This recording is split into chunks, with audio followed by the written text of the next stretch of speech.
এই টাস্কের চারটি যে টিম ছিল তাদেরকে একে একে অনুরোধ জানাচ্ছি বোর্ডরুমে আসবার জন্যে। স্বর্ণলতা,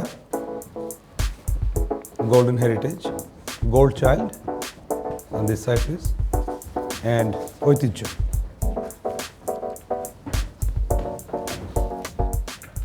ওয়েলকাম টু দি বোর্ডরুম। তো আমাদের সাথে আজকে বোর্ডরুমে উপস্থিত আছেন আমাদের লিড জাজ মুক্তাদির ভাই, আর সাথে স্পেশাল জাজ যিনি টাস্ক অ্যালোকেট করেছিলেন সিরাজ ভাইও আছেন। আমি মুক্তাদির ভাইকে I hand it over to him. বাংলাদেশের সবচাইতে প্রাচীনতম পণ্য, যেটাকে গোল্ডেন ফাইবার বলে থাকি, এই জুটের পণ্য নিয়ে আপনারা মার্কেটিং করেছেন এবং আজকের চারটে টিমের যে কোনো একটি টিম এলিমিনেটেড হবে। আপনাদের যে জাজমেন্ট ক্রাইটেরিয়া ছিল সেগুলোর থেকে অলমোস্ট দুটো টিম আমরা পেয়েছি যারা বলা যেতে পারে উইনার। তারপরে যে দুটো টিম থাকবে তাদের সঙ্গে আমরা কথাবার্তা বলে তাদের মধ্যে থেকে একজনকে হয়তো এলিমিনেট করতে হবে। আমরা খুবই খুশি যে আপনারা যে সময় পেয়েছেন, আপনাদের প্রোডাক্ট ডিজাইন করে, আপনাদের বিক্রয় যে এলাকা হবে সেটা ডিজাইন করে, আপনারা অ্যাকচুয়ালি মানুষের কাছে বিক্রি করে আপনারা সাকসেসফুল হয়ে এসেছেন। আমাদের সঙ্গে শাইখ সিরাজ সাহেব রয়েছেন, উনি অ্যাজ এ পার্সন একজন ইনস্টিটিউশন, এবং আমরা খুব লাকি যে আমাদের প্রোগ্রামে উনি আজকে এসেছেন এবং ওনার কাছ থেকেও আমরা শুনতে চাই ওনার পার্সোনাল অনুভূতি কী। যে পণ্যটি নিয়ে তোমাদেরকে কাজ করতে বলা হয়েছে সেটি হচ্ছে পাট। ব্রিটিশরা এই দেশে এসেছিলই শুধুমাত্র এই পাটকে চিন্তা করে, মানে আমাদের সম্পদ লুটে নেওয়ার জন্য। সেই পাট দীর্ঘদিন আমাদেরকে অনেক উঁচুতে নিয়েছে, আবার মাঝে একটা সময় সে পাট হারিয়ে গেছে যখন কৃত্রিম তন্তুর ব্যবহার শুরু হলো। আবার এখন মানুষ পরিবেশ বান্ধব হয়ে আবার পাটের দিকে ফিরে যাচ্ছে। যখন ভাবলাম, আমাকে বলা হলো, তখন আমি পাটকে চিন্তা করলাম যে আমার পাট দিয়ে আবার বিশ্বের দরবারে, বিশ্বের বাসীর কাছে আবার যেন এই প্রাকৃতিক তন্তু পাট তোমাদের মতো তরুণ লিডারদের মাধ্যমে আবার ব্র্যান্ডিং হতে পারে। অজস্র সম্ভাবনা আছে এবং তোমরা এরই মধ্যে জেনেছো গর্ব করার মতো একটা বিশাল আবিষ্কার করেছে পাটকে নিয়ে, যেটা হচ্ছে জুট জিনোম সিকোয়েন্সিং করা।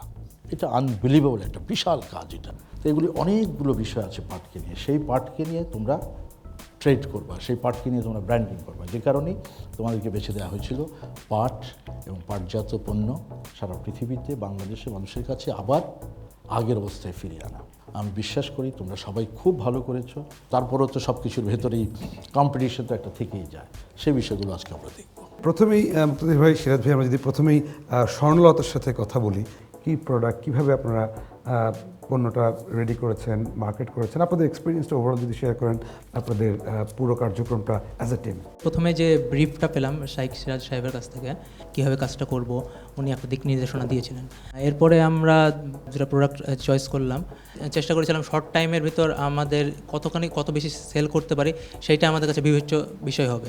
ইনভেস্ট করে লস করার কোনো মানে নেই। এটা আমরা প্রথম সুযোগ হিসেবে প্রিন্সিপাল, এটা আমরা সবাই মিলে ডিসিশনটা নিয়েছিলাম। দেন প্রোডাকশন সেন্টারে যে ওখানে ওদেরকে কাস্টমাইজ করার বিষয়ে কথা বললাম, একটু স্লাইটলি ডিজাইন চেঞ্জ করতে, তারা ওটা দিয়েছিলেন এবং আমরা খুব হ্যাপি যে ওই জিনিসটা আমরা টাইম মতো পেয়েছিলাম এবং খুব সুন্দর হয়েছিল ওই জিনিসটা। এরপর ওর সাথে আমরা একটু মডিফিকেশন করার জন্য। আপনি কি প্রোডাক্ট বানিয়েছেন, স্যাম্পল আছে? জি স্যার, জি স্যার। দেখেন,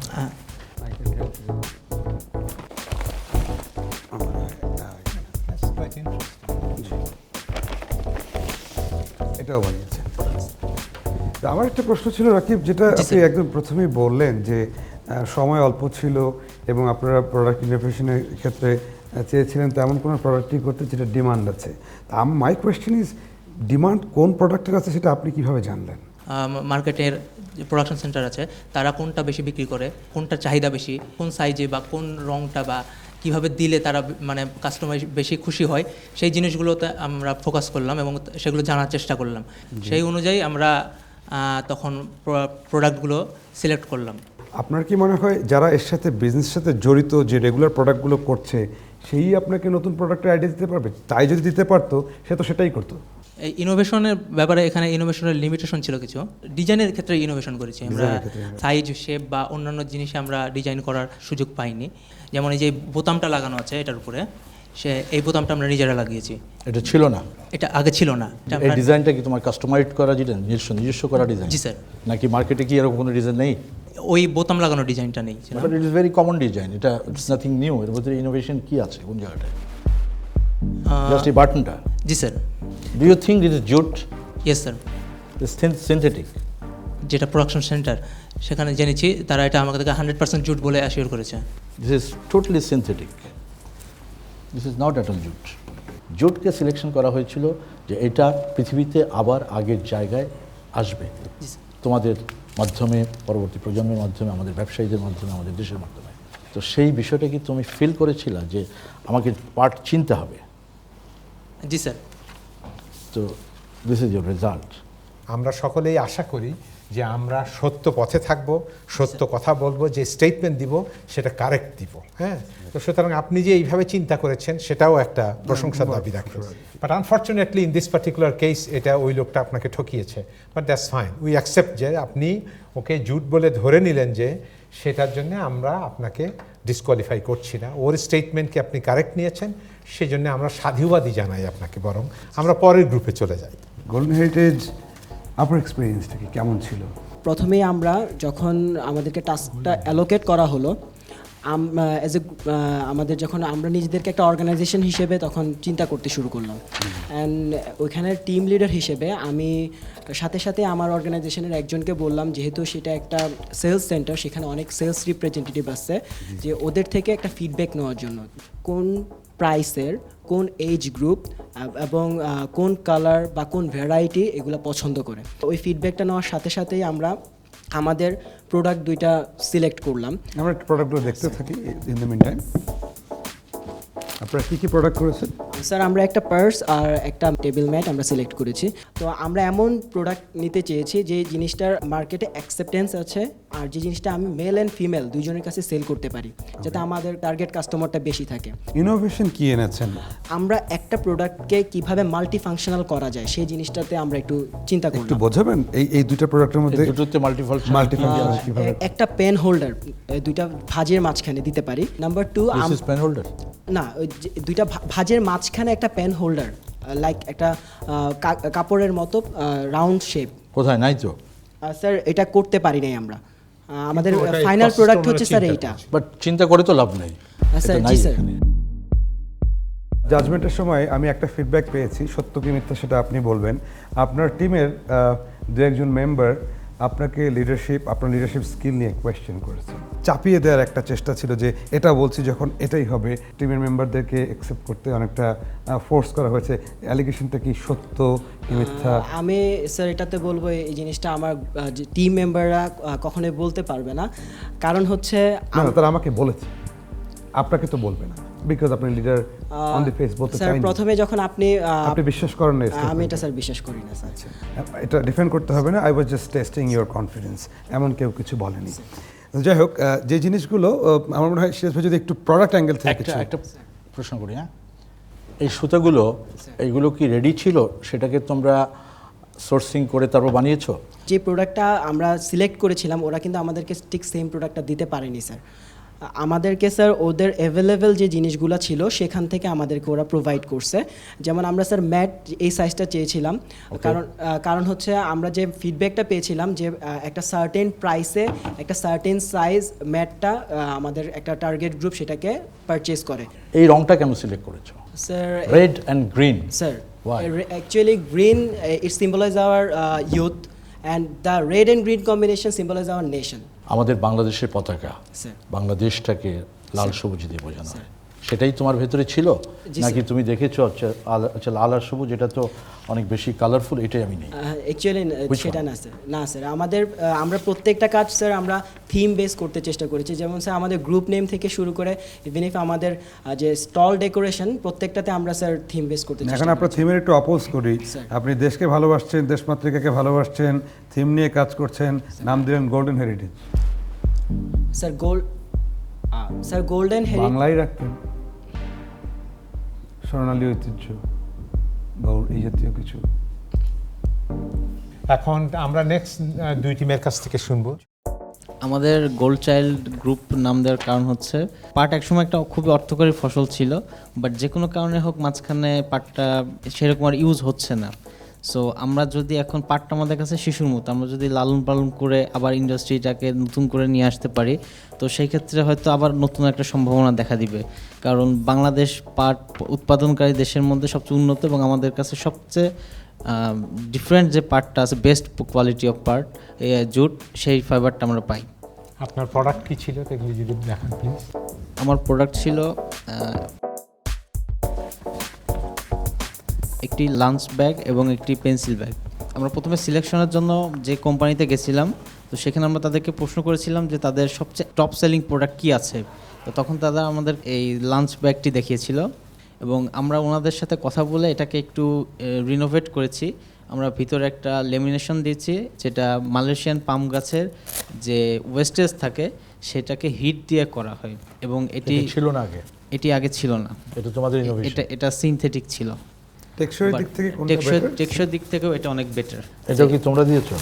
পেন্সিল বক্সটা অ্যাকচুয়ালি ডিজাইনটা আমরা করিনি, ডিজাইনটা ওনাদের করা ছিল, বাট আমাদের থিমটা ছিল এরকম যে বাচ্চাদের পেন্সিল বক্স যেহেতু বলছি, তাদের হাতে তুলে দিয়েছি এবং তারা এখন থেকে এই পাট দিয়ে যে একটা প্রোডাক্ট তৈরি করা যায় বা পাট বলে একটা প্রোডাক্ট আছে, এটা সম্পর্কে তারা জানতে পারবে। লাঞ্চ যে ব্যাগটা আছে এটা বিভিন্ন কাজে ইউজ করা যায়, যেটা যদি একটু সাইজটা বড় করা যায় ভ্যানিটি ব্যাগ হিসেবে ব্যবহার করা যাবে, আর একটু বড় করলে বাজারের ব্যাগ হিসেবে ইউজ করা যাবে, Multi-purpose হিসেবে use করা বাট যেতে আমাদের পারপাস ছিল জাস্ট বাচ্চাদের এই ব্যাগটার এই পাশে একটা ডিজাইন আছে, আমাদের ঐতিহ্য, তাই না? ঐতিহ্য, হ্যাঁ, আলপনা আছে, নকশিকাঁথা। মাছ আছে। এই পাশটা ফাঁকা, ফাঁকা। মানে এটা কেন? এটা আমরা রেখেছি যদি কোম্পানি সময় পেতাম তাহলে আমরা কোম্পানির লোগো, ব্র্যান্ড এগুলি দিয়ে বাজারজাত করতাম। আচ্ছা, কোনো কোম্পানি যদি এককভাবে হিউজ নিতে চায় তাহলে- হিউজ নিতে চাই, এটার জন্য খালি রাখা হয়েছে। আর আমাদের দেশে যেটার অভাব সেটা হচ্ছে ব্র্যান্ডিংয়ের অভাব। আমাদের অনেক কোম্পানি আছে বাংলাদেশে, বাট আমাদের সেরকম কোনো ব্র্যান্ড নাই। আমরা যদি চাই এটাকে ব্র্যান্ডিং করে ওয়ার্ল্ড ক্লাস একটা প্রোডাক্ট যদি তৈরি করতে পারি, টেকনোলজিকে রিনোভেট করতে পারি প্রতিনিয়ত, তাহলে ওয়ার্ল্ডে পাট শিল্প নামে একটা নতুন শিল্প আসবে, যেটা পোশাক শিল্পের থেকে আমাদেরকে বেশি প্রফিট দিবে। পরের গ্রুপে চলে যাই। যে সেলস বয়টা ছিল তাকে আমরা একটু জিজ্ঞেস করেছি যে আপনারা বলেন যে আপনাদের মতে কোন প্রোডাক্টটা আপনারা মনে করেন যে খুব বেশি প্রায়োরিটি দেওয়া হয় বা খুব বেশি ডিমান্ড থাকে, আপনাদের বেশি বেশি অর্ডার দেওয়া হয়, এই ধরনের কিছু। তো আমরা ডিপেন্ডিং সেই উপরে ডিপেন্ড করে আমরা এই শতরঙ্গিটা সিলেক্ট করি। এটা একটা পাপোশ, মাল্টি কালার পাপোশ এটা, এবং আমরা একটা ব্যাগ, ছোট মোবাইল ব্যাগ, এবং এটা এই দুইটা সিলেক্ট করি এবং এটাকে আমরা ইনোভেটিভ কিছু ব্যবহার করার জন্য এই দুটোকে আমরা ফার্স্ট প্রায়োরিটি দেই। এটা যে শতরঙ্গি, এটা আমরা বিভিন্ন কাজে ব্যবহার করতে পারি। এটার পিছনে একটা ছোট্ট হুকের মতো একটা রশি দিব, যেটা আমাদের ওয়ালমেট হিসেবে কাজ করবে এবং বাচ্চারা যদি কোনো ছবি করে বা কোনো কিছু করে সেটা এখানে ডিসপ্লে হিসেবে তারা এটাকে পুট করতে পারবে। আর এই ব্যাগটা হিসেবে আমরা এটা চাচ্ছিলাম একটু ডিফারেন্ট কালার এবং আপনারা সবগুলি বিক্রি করতে পেরেছিলেন? করতে পেরেছি। কাদের কাদের প্রোডাক্ট সবগুলি বিক্রি হয়েছে? আমার 5টা বাকি ছিল। 5টা। আপনার? টোটাল ইউনিট ছিল 100, আমরা 90টা সেল করতে পেরেছি। 90 সেকেন্ড। তোমাদের সবগুলো হয়েছিল? যে আমরা ইভেন তো আমরা স্যাম্পল কপিটাও রাখতে পারিনি, বিকজ এটা এত বেশি ছিল এবং সবাই খুব বেশি। টোটাল ভলিউম ছিল কত আপনাদের? আমাদের ভলিউম ছিল 20 এই ধরনের ব্যাগ ছিল এবং আমাদের মোবাইল ব্যাগ ছিল 12টা, টোটাল 32 ছিল। কোন কোন প্রোডাক্ট বিক্রি করেছে? আচ্ছা, আমরা একটা বড় পার্স এরকম একটা বানিয়েছি যেটা অনেক কালারফুল ছিল এবং ছোট্ট একটা purse, mobile purse, mobile bag. স্যাম্পলটা আপনারা রাখতে পারেননি বিকজ সব বিক্রি হয়ে গেছে। সোল্ড আউট হয়ে গেছে। আমরা কিছু একটা ক্রাইটেরিয়া ছিল যে ইনোভেশনটা কি, আপনি এটার ভিতরে নতুন কি যুক্ত করেছেন? আমরা যেহেতু আমরা আপনাকে স্যাম্পলটা দেখাতে পারছি না। প্রোডাক্টটা আপনার এতই সেল হলো যে আপনি এটা স্যাম্পলও রাখতে পারেন। জি, তো আপনার কাছে কি মনে হয় না যে জাজের সামনে বসে আমার স্যাম্পলটা দেখাতে হবে? হ্যাঁ আমরা উচিত একটা, দেখানো। হ্যাঁ আমরা স্টেজের মধ্যে তাহলে আমাদের জিনিসটা কি দাঁড়ালো যে আপনি এতই প্রলব্ধ টাকার জন্য যে আপনি ওইটা পর্যন্ত বিক্রি করেন, আপনি স্যাম্পলও রাখলেন না? মোবাইলে ছবি তুলে রাখতে পারতেন অ্যাট লিস্ট। শুধুই কি অর্থের জন্য বিজনেস? ওর জায়গা থেকে ও একটিবার চিন্তা কেন আনলো না যে আমাকে তো বোর্ডের সামনে বসতে হবে? ক্লিয়ার ইনস্ট্রাকশন ছিলই যে আপনাকে স্যাম্পল রাখতে হবে, এবং অবশ্যই আরেকটা ক্লিয়ার ইনস্ট্রাকশন ছিল যে বিজনেস ভায়াবিলিটি বা বিজনেসের ফাইন্যান্সিয়ালস যেটা দেখা হবে, তো দুটোই তো মিট করতে হবে। আমাদের কিছুটা মিস্টেক হয়ে গেছে। আমরা যদি 4টা গ্রুপের প্রোডাক্ট সিলেকশন দেখি, প্রোডাক্টের কোয়ালিটি স্ট্যান্ডার্ড এবং সিলেকশন দিয়েই কিন্তু আমাদের একটা জাজমেন্ট এখান থেকেই পাওয়া যায়। 2টা গ্রুপকে ক্লিয়ারলি আমরা উইনার হিসেবে আইডেন্টিফাই করতে পারি। হ্যাঁ, আপনি যদি একটু কাইন্ডলি সেটা অ্যানাউন্স করে দেন। প্রথম যে টিম নেক্সট পর্বে যাচ্ছেন বা থাকছেন, গোল্ড চাইল্ড। দ্বিতীয় যে দলটি আমাদের সাথে যাচ্ছে ঐতিহ্য। Good, Congratulations. দুই টিমই আপনাদের টিম মেম্বারদেরকে একটু নিয়ে আসেন।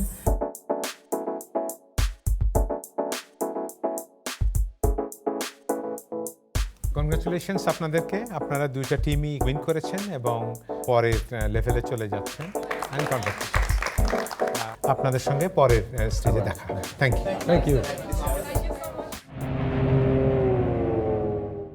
স্বর্ণলতা এবং গোল্ডেন হেরিটেজ, আমি রেসপেক্টিভ লিডারদের বলছি আপনাদের টিম মেম্বারদের যদি আমন্ত্রণ জানান।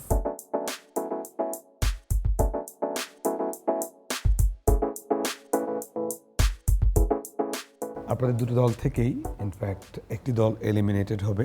কিছু কথা হয়েছে আপনাদের দলনেতার সাথে যখন উনি ছিলেন, তো আমরা আরেকটু জানার জন্য আপনাদের তরফ থেকে what went right, what went রং, যে কারণে আপনারা আসলে বটম টু। আমাদের এক্সপেকটেশন ছিল একদম প্রথমেই ধরেই জুট বলার সাথে সাথে আপনাদেরকে জানতে হবে এটার বেসিক্সটা কী এবং এটার আরও নানাবিধ ব্যবহার্য কী করা যেতে পারে। শুধুমাত্র এরকম যে আমরা কনভেনশনাল যে সমস্ত জিনিসপত্র হয় তার থেকে আরও কী কী করা যেতে পারে, যেমন এগুলি আমার মনে হয় না জুট, না কি সিনথেটিক। সিনথেটিক এটা, হ্যাঁ আমরা জুট ম্যাটেরিয়ালস চেয়েছিলাম, বাট ওদের কাছে কোনো প্রকার জুট ম্যাটেরিয়ালস ছিল না। আর এটা যে জুট না, এটা তো যে কেউ বুঝতে পারে। হ্যাঁ, এটা আমরা সিনথেটিক একটা এটা আমরা বুঝেছিলাম, আমরা তাদেরকে বলেছি, বাট তারা আমাদেরকে আর এক্সট্রা কোনো জুট ম্যাটেরিয়ালস তুমি অন্য আরেকটা জায়গায় কেন গেলে না? এই জিনিসটা যে জুট দিয়ে বানাতে হবে এই ধরনের কোনো তোমাদেরকে বলা হয়েছে জুট থেকে প্রোডাক্ট তৈরি করবা, জুট থেকে সেটার জন্য আমাদের দুইটা প্রোডাক্টস আমরা চুজ করে এটা নিয়ে কাজ করছিলাম তখন, এই যে ব্যাগ আর ফ্লাওয়ার্স নিয়ে অলরেডি তখন বাট ওটাও জুট না। আপনাদের লিডাররা বলেছেন আপনারা নিজেদেরকে একটা কোম্পানি হিসেবে চিন্তা করেছেন, যেখানে উনি হয়তো সিইও ছিল। ফাইন্যান্সিয়াল ব্যাপারটা কেউ পার্টিকুলারলি দেখেছেন এখানে? আপনি দেখেছেন, জাস্ট আমাকে একটু বলবেন যে আপনার ফাইন্যান্সিয়াল অবস্থাটা কি? আমাদের পজিটিভ ছিল। আমাদের টোটাল কস্ট ছিল 9,233 টাকা, জি, এবং আমরা সেলস করেছি 10,560 টাকা, কত দেওয়া হয়েছিল তোমাদের? 15,000। 15,000। ইনভেস্টমেন্ট কত ছিল? 9,233 টাকা। বাকি টাকা ইনভেস্ট করোনি? জি না স্যার, ওয়াই? এটা আমাদের ফার্স্ট বিজনেস এবং আমরা ডিমান্ড অ্যানালিসিস করেছি এবং চেষ্টা করেছি যে আমরা প্রথমে ছোট ইনভেস্টমেন্টে যাব এবং চিন্তা করব যে এটা যদি ফুলফিল হয় নেক্সট ফার্দার আমরা বড় ইনভেস্টমেন্টে যাব। আপনারা রিস্ক নিতে চাননি। লিডারের একটা অনেক বড় ট্রেট হচ্ছে রিস্ক টেকিং এবিলিটি। রিস্কটা আমরা নিতে চেয়েছি, বাট একটা লেভেল রেখে স্যার। ক্যালকুলেটেড রিস্ক যেটাকে বলে জানি। Exactly sir. আমি জীবনে কোনো কোম্পানি দেখি নাই, প্রথম কোম্পানি যে টাকা ইনভেস্টমেন্ট যা করা প্রয়োজন তার থেকে সারপ্লাস থাকে। তোরা কি এক্সপেক্ট করেছিলেন যে প্রোডাক্টের টোটাল ইনভেস্টমেন্ট করে কত পার্সেন্ট প্রফিট করবে? 12% to 15%। ফার্স্টে আমরা খুব বেশি চাই নাই, আমাদের লাস্ট পর্যন্ত যেটা আসছে সেটা 10.6%। 15% প্রফিট চেয়েছিলেন। হ্যাঁ, বাট আমরা পেয়েছি 10.6%। All cost excluding. All cost. ওনারা বলেছেন যে বিক্রির থেকে যে টাকাটা আসবে ওনাদের, তার একটা পার্সেন্টেজ ওরা সাভার ট্র্যাজেডিতে ডোনেট করবে, উইচ ইজ এটা কর্পোরেট সোশ্যাল রেসপন্সিবিলিটি অ্যাঙ্গেল থেকে দেখা যায়। বাট আমি যতটাই এক্সাইটেড এবং ভালো লেগেছে দেখে, ঠিক ততটাই খারাপ লেগেছে একটা বেসিক মিস্টেক দেখে। ওটা প্রিন্টিং মিস্টেক হয়ে গিয়েছিল। সবার সামনে বলবেন মিস্টেকটা কি ছিল? আমরা সাভার বানানে একটা ইউজ করে ফেলেছিলাম, ওটা এ হওয়ার কথা ছিল, এবং যখন আমরা ব্যানারটা পাই আর চেঞ্জ করতে পারিনি। বাট হাতে ঠিক করা যেত। Thank you. আপনাদের কথাবার্তা শুনলাম, এখন আমরা আরেকটা টিম যে রয়েছে তাদের সঙ্গে একটু কথাবার্তা বলি। লিডারশিপ ক্রাইসিস ছিল আপনাদের মাঝে, লিডারের কোনো ডিসিশন পছন্দ হয়নি, তাকে বলেছেন, উনি অ্যারোগেন্ট ছিলেন, অ্যাকসেপ্ট করেননি, কোঅপারেশন ছিল না, এমন কোনো ঘটনা ঘটেছে? আমার মনে হয় সবাই আমার সাথে এগ্রি করবে যে আমরা দলগতভাবে এরকম কোনো সিচুয়েশন ফেস কন্ট্রাডিকশন করিনি। ক্রিয়েট হয়নি? তাহলে এটা রেইজ হলো কোত্থেকে? You sure what you say? জি স্যার, 100% শিওর। মানে আপনাদের এক্সপেরিয়েন্সের আলোকে যদি ওদের কাছ থেকে জানতে পারতাম যে what went really wrong. Marketing strategy এবং ফিনান্সিয়াল ফোরকাস্টিংটা আমাদের চেঞ্জ করতে হয়েছে, কারণ স্যার আগে যে প্রোডাক্টটা ছিল সেটাকে আমরা 150+ আমরা প্রাইসিং রাখবো। প্রফিট পার্সেন্টেজ কত পার্সেন্ট? স্যার 85%। হ্যাঁ, 85%। স্যার প্রোডাকশন কস্টের উপরে, আর হচ্ছে স্যার যদি আমরা fixed cost and variable cost দুইটা একসাথে করি স্যার, আমাদের টোটাল প্রফিট আসতো স্যার 12%। আপনাদের ফিক্সড অ্যান্ড ভেরিয়েবল কস্ট আপনারা দেখেছিলেন, তারপরে কীরকম আপনাদের প্রফিট ছিল? যেহেতু আমরা 5% সাভারটাজিরিতে দিয়ে দিব। তো অ্যাট লাস্ট আমাদের যে প্রফিটটা এখনও আছে সব কিছু বাদ দিয়ে 10.6%। কত দামে কিনেছেন, কত দামে বিক্রি করেছেন? 3725 টাকা। বিক্রি করেছেন কত দিয়ে? 10,560 টাকা। আমাদের কস্ট অফ গুডস সোল্ড ছিল স্যার 5,900 টাকা, আর আমরা সেল করেছি স্যার 10,325 টাকা। আপনার দুই গ্রুপই উত্তর দিতে পারবেন। যদি আমাদের দেশের পাটকে পৃথিবীতে প্রতিষ্ঠালব্ধ হবে, তা করতে গেলে আমাদের কি কি করা উচিত? আমাকে এমন একটা প্রোডাক্ট ডেভেলপ করতে হবে পার্ট দিয়ে, যেটা কিনা বিশ্ববাজারের চাহিদা আছে, যেটা নাকি আমি বাজারজাত করতে পারবো। বাট অ্যাজ এ র পার্ট ওইটা আমি আসলে বিশ্ববাজারে ওইভাবে নিয়ে যেতে পারবো না। সুতরাং আমাদের ইনোভেটিভ প্রোডাক্ট লাগবে, যেটা কিনা বিশ্ববাজারে চাহিদা মেটাতে পারবে। সেটা কি করবেন? জুতা থেকে শুরু করে মাথার টুপি সবই সম্ভব। যেমন জুট ডেনিমের কথা আমরা শুনেছি। সো বিশ্ববাজারে আমরা ইউরোপিয়ান মার্কেট জানি, তারা এনভায়রনমেন্ট ফ্রেন্ডলি, তারা অনেক অর্গ্যানিক প্রোডাক্টের প্রতি অনেক ইন্টারেস্টেড। সো তাদের কাছে যদি আমরা জুট ডেনিম, যেটা বায়োডিগ্রেডেবল। এখন কি কি প্রোডাক্ট হয়, এখন কি কি প্রোডাক্ট বাংলাদেশ থেকে যায়? বিভিন্ন হস্তশিল্প থেকে শুরু করে জুতা, এমনকি শার্টও যায়। পাটের থেকে তো এমন কিছু করতে হবে যাতে করে পাটের ব্যবহার বাড়ে। সেটা কি করতে চান? প্লাইউড যেটা ইউজ করি ওটা অনেক দিন টেকে না, বাট পাটের দ্বারা আমরা এখন সিঁড়ি বানাতে পারি, আমাদের যে কোনো প্রকার ফার্নিচার আমরা বানাতে পারি। তো এটা আমাদের এক্সপোর্টে যতটা হেল্পফুল হবে, পৃথিবীর সব দেশেই ফার্নিচার লাগবে। ইভেন আমাদের দেশেও গাছ কাটার প্রবণতা কমবে, প্লাস আমাদের পাটের প্রোডাক্ট প্রমোশন বাড়বে। ফার্নিচার বানাবেন পাটের কাঠি দিয়ে? না, পুরো পাটটাকেই প্রসেস করে এটাকে কাঠের মতো শেপ দিয়ে ফার্নিচার এবং সিঁড়ি জাতীয় জিনিসপত্র বানানো যায়। সেটা অনেক এক্সপেন্সিভ হবে। বরঞ্চ পাটশালা থেকে যে পার্টেক্স যেটা হয় সেটা তবু কিছু হতে পারে, but that is also not an alternative to wood. Wood is lot more cheaper. যা হোক, বলেন। স্যার, আপনি বলছিলেন ওয়ার্ল্ড মার্কেটের কথা। আজকে আমাদের কাস্টমারদের মধ্যে 6 থেকে 7 জন ফরেনার ছিল, এবং যতজন ফরেনার আমাদের স্টলে এসেছে সবাই একটা হলেও প্রোডাক্ট কিনেছে, একাধিকও কিনেছে। সো অবভিয়াসলি ফরেনারদের মধ্যে এটা একটা অ্যাওয়ারনেস আছে যে পাটের প্রোডাক্ট অনেক ভ্যালুয়েবল একটা জিনিস। ইনোভেটিভ প্রোডাক্ট না, যে আমরা যদি পাটের ব্যাগ বা এরকম টাইপের যেসব প্রোডাক্ট আছে আমরা এগুলোকেই আরও বিদেশে সেল করতে চাই, তাহলে এটাও আমাদের পক্ষে সম্ভব এবং ভালো প্রফিটেই করা সম্ভব। প্লিজ। বস্তা হিসাবে পাট বেশি যায়, সেক্ষেত্রে স্যার আমরা যদি একটু ইফেক্টিভলি এবং ইফিসিয়েন্টলি আমাদের যদি সাপ্লাই চেইন ম্যানেজমেন্টটা ইন কেস অফ এক্সপোর্ট এটাকে যদি আমি ধরে রাখতে পারি, আমার এক্সিস্টিং যে বিজনেসটা আছে এটা স্যার আরও ইফিসিয়েন্টলি রান করবে। অ্যাজ ওয়েল অ্যাজ স্যার আমরা যদি নতুন যেসব ইনোভেশন, অবশ্যই স্যার ইনোভেশনের জন্য আমাদের রিসার্চ প্রয়োজন। To tell you very frankly, আমার কাছে কিন্তু not a single team is convincing. Statistical significance নাই কোনো একটা টিমকে বাদ দেওয়ার মতো। আমি খুব খুশি হতাম যদি 2 টিমকেই আমি রাখতে পারতাম, কিন্তু মুক্তাদির ভাই সেটা তো আসলে প্র্যাকটিক্যালি সম্ভব হয় না, হচ্ছেও না আমাদের বেলায়। কিন্তু তারপরে আমার রিকোয়েস্ট হলো 2 টিমকে রাখা। যদি সেটা না রাখতে পারেন তাহলে পরেও লুজিং টিম থেকে at least a significant number of candidates incorporate করবো, শুড বি ইনকর্পোরেট।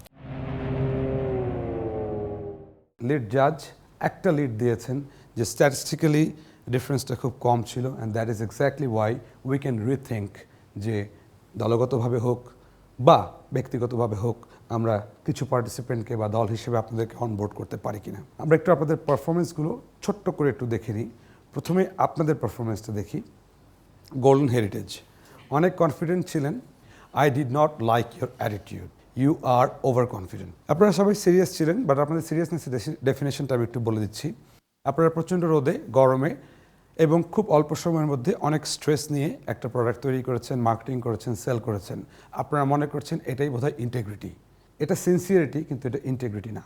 ইন্টিগ্রিটি হচ্ছে কোম্পানি বা আপনার দলের যে মিশন ভিশন থাকবে, সেই মিশন ভিশনের সাথে আপনার অ্যাক্টিভিটিগুলো, অ্যাকশনগুলো সিঙ্ক বা সিমেট্রি আছে কিনা। আমি আশা করি এই ম্যাচুরিটি লেভেলটা আপনাদের মধ্যে আসবে এবং এই বিষয়গুলো ফিউচারে আমরা দেখব। আমি এবার রেজাল্ট বা মার্কিংয়ের পার্সপেক্টিভ থেকে বলি। আপনাদের কিছু কিছু মেম্বার প্ল্যানিংয়ে প্রবলেম ছিল। সেলস যিনি দেখেছেন তার সেলস প্ল্যানিংয়ে কিছুটা সমস্যা ছিল। আপনারা পিক করেছেন, ট্রু, বাট আমার কাছে মনে হয় একটু লেটে পিক করেছেন। আপনাদের কোঅপারেশন ঠিক ছিল, বাট যারা বুথে আছেন, স্টলে আছেন, তারাই 3-4 জন একসাথে কথা বলছেন। বাট এখানে হয় কি, ডিসেন্ট্রালাইজড হয়ে যায় জিনিসগুলো। কোম্পানিও তো বোর্ড মিটিং করে না, সেলস টিম সেলস মিটিং করে না। সো টিম হিসাবে তো 1 মিনিট, এই 45 মিনিট সেলসের মধ্যে কিন্তু 1 মিনিট স্পেন্ড করা যেতেই পারতো, যে লেটস সিট টুগেদার, মাথা ঠান্ডা করি আসলে কি করতে হবে এরপরে। যাই হোক, ইন্ডিভিজুয়ালি টিম ওয়াইজ আপনাদের উইকনেসগুলো কিছুটা বলার আমি চেষ্টা করলাম। গোল্ডেন হেরিটেজের মার্কিং ছিল 65.62 100-তে, হ্যাঁ, on a scale of 100। Statistical ডিফারেন্সটা কম ছিল। কত কম থাকার কারণে দল হিসেবে আপনারা আজকে এলিমিনেটেড হলেন? দে ওয়ার গোল্ডেন হেরিটেজ 65.62, আপনাদের কত হতে পারে? 65। 65, ইউ আর অ্যাবসলিউটলি রাইট। এই চেয়ারটা খালি রেখেছি অ্যাজ ইফ লিড জাজ এখানে আছেন। উনি বলেছিলেন সম্ভব হলে আপনাদেরকে আবার টাস্কে ফিরিয়ে নিয়ে আসা, অথবা আরেকটা অপশন সিলেক্টেড কিছু পার্টিসিপেন্টকে যদি নিয়ে আসা। 3 জনকে আপনি সিলেক্ট করবেন যারা ফিরে আসবে। কারোর সাথে কোনো ডিসকাশন করবেন না। কোন 3 জন থাকছে আপনার টিমে? ইশপিয়া আপু, ইশপিয়া আপু, বাপি ভাই, বাপি ভাই, সুজন। সুজন। তাহলে বাকি 3 জনের সাথে আপনার সম্পর্ক ভালো ছিল? সবার সাথে সম্পর্ক ভালো ছিল স্যার। এই 3 জনকে কেন সিলেক্ট করলেন? আমার মনে হয় যে that's unfair. We should give them A chance to talk about it. আপনি বলেন, এটা কি ফেয়ার ডিসিশন হয়েছে আপনাকে বাদ দেয়া? আমি মনে করছি আপনাকে বাদ দেয়া ফেয়ার হয়েছে? No sir. আপনাকে বাদ দেয়া ফেয়ার আমি হয়েছে? মনে করি না আমাকে ফেয়ার হয়েছে বাদ দাও। And the guy with the spectacle, আপনাকে বাদ দেয়া ফেয়ার হয়েছে? Yes sir. 2 জন মেম্বার কিন্তু আপনার উপর কনফিডেন্স রাখছে না। এই 3 জন থেকে আপনাকে একজন রাখতে হবে যিনি থাকছেন, বাকি সবাই eliminated, and he will join with this group of people of 7, it makes 8, এবং অন্যান্য গ্রুপের 7, 14 আর 8, 22 জন দিয়ে will start playing in a task. 2 জন অলরেডি অপোজ করেছেন আপনাকে, that you took the wrong decision. এবার 3 জন যেন বলে যে রাইট ডিসিশনটা আপনি নিয়েছেন। লিডার হিসাবে ব্যর্থ হচ্ছেন, not right. Yes Take 30 seconds. Sir, I have taken my decision. You have taken your decision? Yes yes sir. Bappi, Sujon নাকি Ishpia? ইশপিয়া।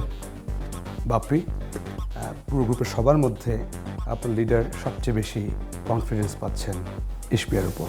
Do you think the decision is right? Yes or no? No. আমরা সুজনের কাছে ফিরে যাই। Yes sir. Still Rakib, আরও একজন পাওয়া গেল যিনি আপনার নেতৃত্বে ভরসা পাচ্ছেন না, দ্যাট ইজ অ্যাগ্রি করছেন না। Ishpia, congratulations, you are the only one who survived, partly because of your virtue and partly because of Rakib support. আপনার কি মনে হয় আপনার লিডার রাইট ডিসিশন নিয়েছেন? আমি আরেকবার সুযোগ দিচ্ছি, নেতাকে নয় আপনাকে। আপনি যদি মনে করেন আপনি রাইট চয়েস না, আপনি যে কাউকে পিক করতে পারেন, অথবা আপনিই থেকে যেতে পারেন। আপনি যদি এগ্রি করেন তাহলে ধরে নেব আপনি বিশ্বাস করেন এই গ্রুপের মধ্যে আপনি সবচেয়ে ট্যালেন্টেড এবং সবচেয়ে ফিট। আপনি কি তাই মনে করছেন? হ্যাঁ, আমি মনে করি। সো আপনার থেকে যাওয়া উচিত, আপনি মেনে নিচ্ছেন। Yes. আপনারা বাকি 6 জন কি মনে করেন উনি যা মনে করছেন তাই রাইট, যে উনিই সবচেয়ে ফিট? No sir. 4 জনের ভিতর র্যাঙ্কিং করি। পরিষ্কার উত্তর হ্যাঁ অথবা না। হ্যাঁ। বাপ্পি কি মনে করছেন? নো। আপনি কি মনে করছেন ইশপিয়াই সবচেয়ে ফিট? আনডাউটেডলি। সুজন তাই মনে করছেন? ইয়েস। আপনাদের কি মনে হয় সিদ্ধান্তটা রাইট হলো? নো শান্তা, আপনার মনে হয় কে থাকা উচিত ছিল? স্যার, আমার মনে হচ্ছে more than one should be. Don't try to play diplomacy. কাকে থাকা উচিত মনে হয়? আপনার যথেষ্ট ভ্যালু আছে কমেন্টসে, বিকজ আপনি একজন বিজয়ী দলের সদস্য। একজনকে সিলেক্ট। হ্যাঁ, আপনি মনে করছেন ইশপিয়া নয় সেটা। স্যার, যদি একজনকে বলতে বলা হয় তাহলে আমি ইশপিয়াকে সাপোর্ট করব। Everybody should give a big clap to Ishpia, right? যেহেতু পুরো ব্যাপারটাই transparent and we want to give fair chance to everybody, আপনাদের কি মনে হয় দলগত হয়ে ফিরে আসলেই ভালো হতো, নাকি সিলেক্টিভ লোককেই নেব? কোনটা বেটার? অপশন থাকলে অ্যাজ এ টিম। দলনেতা আপনি তো চাননি। না স্যার। প্রসেস অফ এলিমিনেশনে 3 জনকে নিলেন, যেখানে 3 জন Process of agree করেন না, elimination তারপরে যখন আবার 3 চলছিল- জনকে নিলেন। Can you please let me talk? Yes. সুযোগ থাকলে কি দলগতভাবে আসা যাবে? সেটাই বেটার হবে। দলগতভাবে আসাই সঠিক হবে। no, yes, yes no. Yes. আপনারা তাই মনে করেন? Let's give a big clap, দলগতভাবে আসুক। Welcome to the next task. Thank you so much.